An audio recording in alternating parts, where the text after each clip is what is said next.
gente!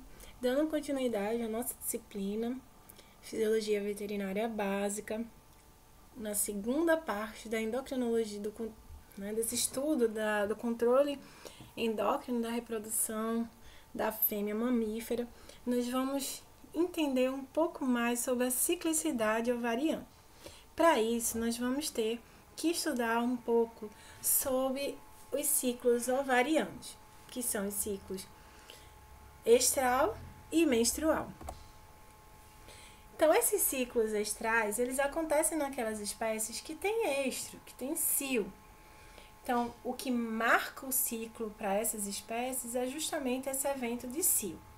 E os ciclos menstruais que ocorrem nos grandes primatas são aqueles ciclos onde a gente não observa uma manifestação de estro, uma manifestação de cio.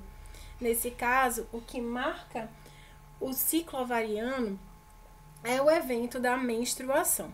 Então, no ciclo estral nós não temos menstruação, nos ciclos menstruais nós temos menstruação. No ciclo estral nós temos estro, cio, período específico de atração reprodutiva pelo macho. No ciclo menstrual, não. Então, como já dito, o ciclo estral ele é marcado pelo estro. Então, o que marca a duração do ciclo estral é o início de um estro em relação ao outro estro. Então, esse período entre dois estros corresponde ao ciclo estral. Então, por exemplo, o ciclo estral da vaca. Por que é 21 dias, né? Cerca de 21 dias? Porque é o período entre um estro e outro. O ciclo estral de uma cabra, cerca de 17 a 21 dias. É o período em que a gente tem essa manifestação do estro, de 17 a 21 dias, entre um estro e outro. Então, esse intervalo é justamente o ciclo estral, a duração do ciclo estral. E esse ciclo estral, ele se divide em fases. Nós temos uma fase em duas grandes fases, que são, como a gente já comentou, a fase folicular e a fase lútea. A fase folicular é constituída por duas subfases, que no ciclo estral são a fase de proestro e de estro. E a fase lútea se subdivide também em duas subfases, que são o metaestro e o diestro. Então, por que a gente começa com o proestro? Se na verdade, ou com o estro, se na verdade, né, a gente vai ver que o proestro é a fase de desenvolvimento folicular. E que ele é seguido pelo estro, que é esse evento que nós conseguimos observar nas espécies que têm ciclo estral. Então, sempre quando a gente vai estudar um ciclo estral, ele se inicia pelo estro, porque é justamente o evento que nós conseguimos observar entre um estro e outro. Então, se ela manifestou o estro, nós sabemos que anteriormente a ele teve um proestro, que é a fase de desenvolvimento folicular. Em seguida a ele teremos uma fase metaestro, depois outro diestro e em seguida outro proestro. Então, sempre o que vai marcar é o estro.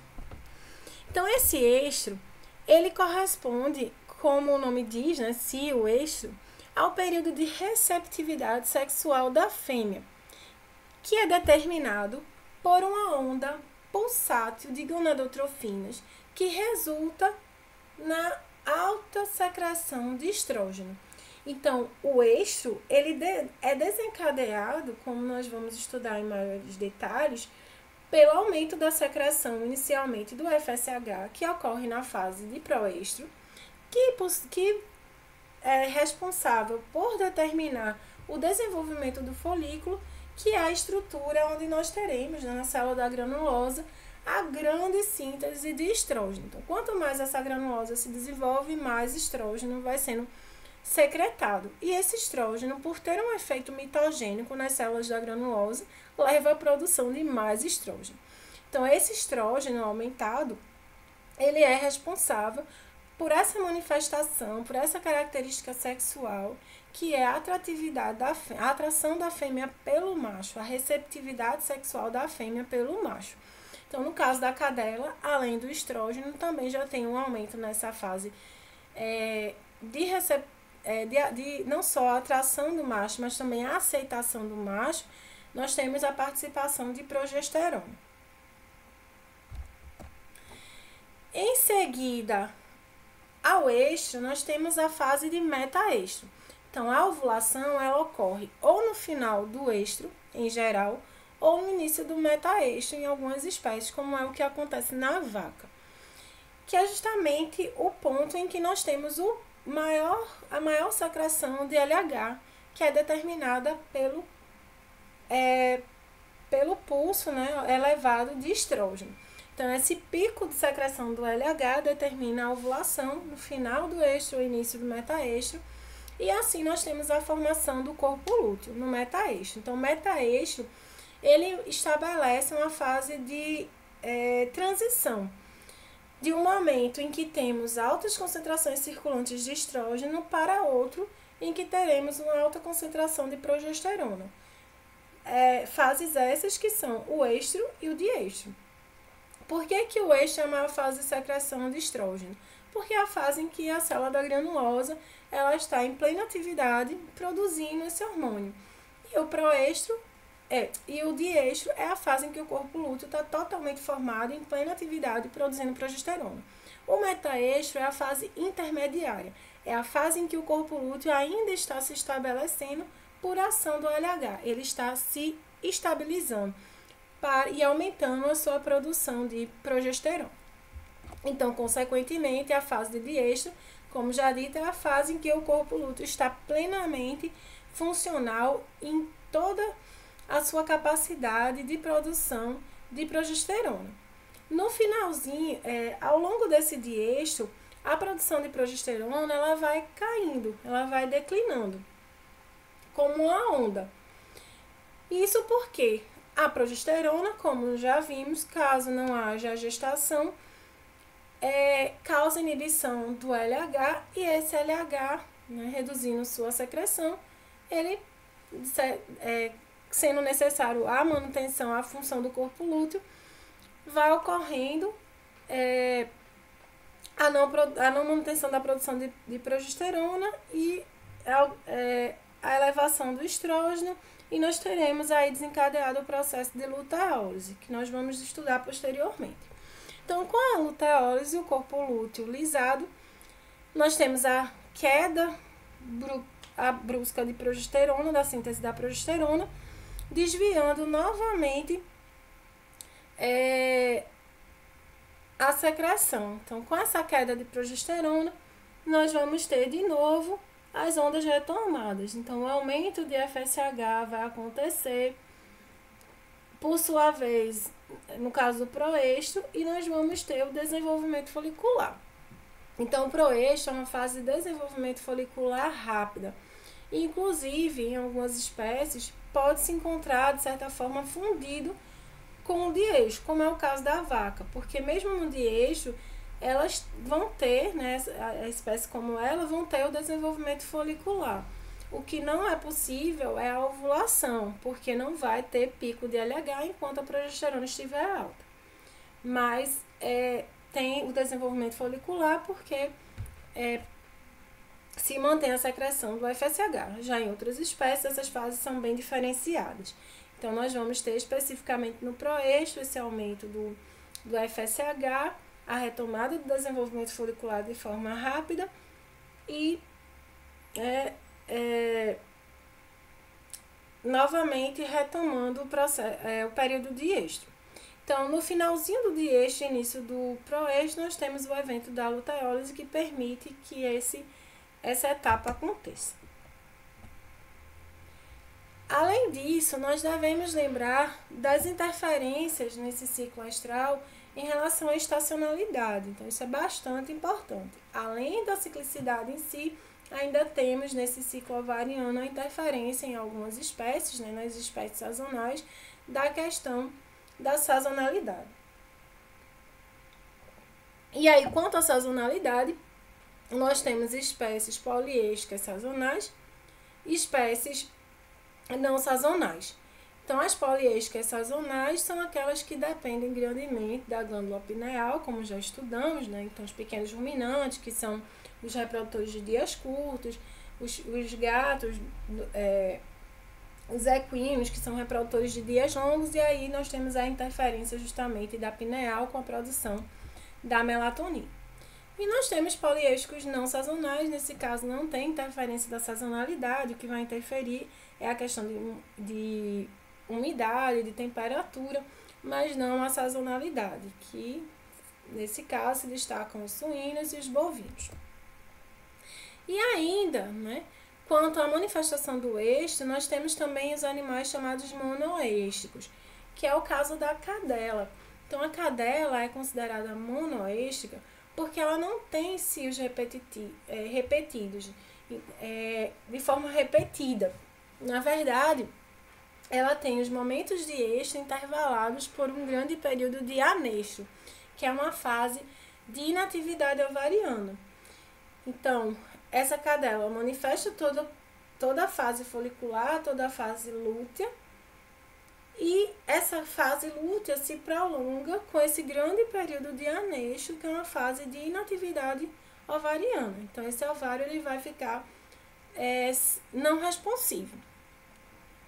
E aí, só após esse período de 3 a 5 meses, totalizando aí até 9 meses entre um eixo e outro, nós temos uma retomada dessa atividade ovariana, a retomada do desenvolvimento folicular, a entrada no período de eixo, metaeixo de eixo, e novamente um anexo. Então, essa fase de intervalo, ela é característica da cadela, e é por isso classificada como monoêstica. Além disso, também a gata tem a sua particularidade, né, de poder manifestar uma fase de inatividade ovariana também, no caso de ser estimulada a sua ovulação. Mas aí a gente vai estudar mais especificamente esse caso. Quanto à ovulação, as espécies com ciclo estral, elas também se diferenciam. E aí nós temos as ovuladoras espontâneas, que são aqueles animais que ovulam independentemente de haver cópula ou não. Isso não só serve para o ciclo estral, mas também para o ciclo menstrual. Então, por exemplo, nós mulheres, nós ovulamos todos os meses, a cada 28 dias, mais ou menos, independente de haver a cópula ou não. A mesma coisa acontece para a égua, para a ovelha, para a cabra, para a vaca, para a porca, para a cadela. Elas ovulam independentemente de haver a cópula. O pico de LH, ele acontece ciclicamente a depender do pico, né, do pulso de estrógeno. Já as ovuladoras induzidas, não. Ocorre uma somação, digamos assim, entre a secreção de estrógeno, essa alteração dos níveis de estrógeno e a estimulação da cópula. É preciso haver a cópula para que ocorra a ovulação. O aumento da secreção de estrógeno, ele não é capaz nessas espécies de sozinho promover o evento da ovulação, porque ele não consegue induzir ao pico de LH, sem que haja cópula. Então, em espécies como camelídeos, furão, martais, gatos, a cópula é necessária para que ocorra a ovulação, porque esse estímulo neuroendócrino, como já vimos, esse reflexo, né, neuroendócrino, ele vai determinar que o hipotálamo secrete um GnRH favorável à secreção de LH. Então, isso determina, junto também com o aumento do estrógeno, o maior pulso de secreção de LH, fazendo com que justamente desencadeie a ovulação. Então, nessas espécies, só há a ovulação se houver a cópula. Entretanto, o efeito macho, ele ocorre para todas as espécies, assim como também a fêmea interfere no macho, pela estimulação neuroendócrina. Então, quando uma fêmea ela é exposta ao macho, aos feromônios do macho, assim como também o macho a fêmea, nós temos a estabilidade do hipotalâmico hipofisário, de forma a favorecer os pulsos de secreção das gonadotrofinas. e, inclusive, a antecipação da puberdade, com isso, a retomada da ciclicidade ovariana, pós-parto e assim por diante. Então, é bem comum, a exemplo das criações de caprino, de suíno, utilizar-se esses machos passando, né, nas baias das fêmeas, justamente para fazer essa estimulação, tanto para a puberdade quanto retomada da atividade ovariana pós-parto, assim como também a indução cíclica de fêmeas ao cio, a manifestação do cio. Quanto ao ciclo menstrual, que ocorre nos grandes primatas, nós não temos, como já dito, nenhum evento marcante de receptividade sexual. Essa receptividade sexual, ela não se manifesta como um período específico de cio ou estro.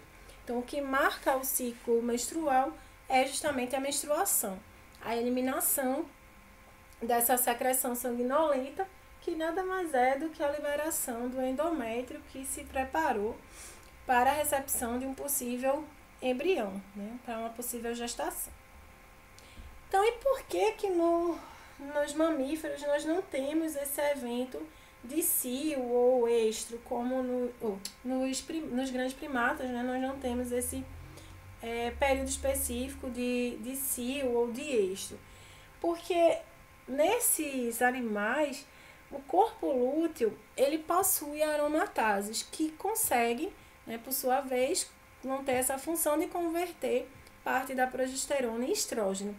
Então, dessa forma, nos primatas, a receptividade sexual, nos grandes primatas, é continuada. Nós não temos um período específico de cio ou de estro. Nesse caso, o ciclo menstrual, ele se divide apenas nas duas grandes fases, que é a fase folicular e a fase lútea. A fase folicular sendo chamada de fase proliferativa, que é a fase em que ocorre tanto a diferenciação do folículo, o desenvolvimento folicular, como também a proliferação dos tecidos, que vão, por sua vez, serem utilizados na fase lútea para uma possível manutenção de gestação. Então, nós temos essa proliferação tecidual. E aí, na fase folicular, o que marca essa fase é justamente, assim como no ciclo estral, é a alta secreção do estrógeno. Nós temos altas concentrações de estrógeno. Da mesma forma, nós vamos ter inicialmente mais FSH, desenvolvimento folicular, aumento do estrógeno, mais aumento de estrógeno, pico de LH, ovulação, e aí entra na fase lútea com o desenvolvimento desse corpo lúteo. A fase lútea, que é a fase em que temos alta secreção de progesterona, além também do estrógeno, então lembrar isso do primata, por isso que ele não tem uma fase específica de receptividade sexual. Essa fase lútea é chamada de fase secretora, que é a fase em que nós temos também, nós vamos estudar isso melhor durante a fase de gestação, fase secretora porque a progesterona tem esse efeito de secretar, inclusive, substâncias que vão servir como nutrição como nutrientes para o embrião, né? Vão nutrir o embrião. E no final dessa fase lútea, não havendo a gestação, ela é marcada pela luteólise, que estudaremos esse evento a seguir. Seguindo-se, por sua vez, com outro ciclo, com a repetição, né, do ciclo. Então, inicia-se um novo ciclo, com fase folicular, com fase lútea e novamente luteólise. Uma diferença da luteólise, no caso de ciclo menstrual para ciclo estral, são os fatores que a causam. Então, nós vamos ver que nos ciclos estrais, em geral, são causados por PGF2-alfa e no ciclo menstrual por fatores ovarianos, que, embora que seja PGF2-alfa, são de origem ovariana. Mais uma vez, lembrando que todas as imagens, com exceção daquelas que são de fontes pessoais, foram obtidas do Google Imagem, de forma que não é permitido gravar, baixar ou compartilhar a aula, devendo a mesma ser utilizada única e exclusivamente para fins de facilitar o aprendizado na disciplina, direcionar os estudos, devendo ser acessada especificamente pelo AVA através do link disponibilizado. Bons estudos e até a próxima!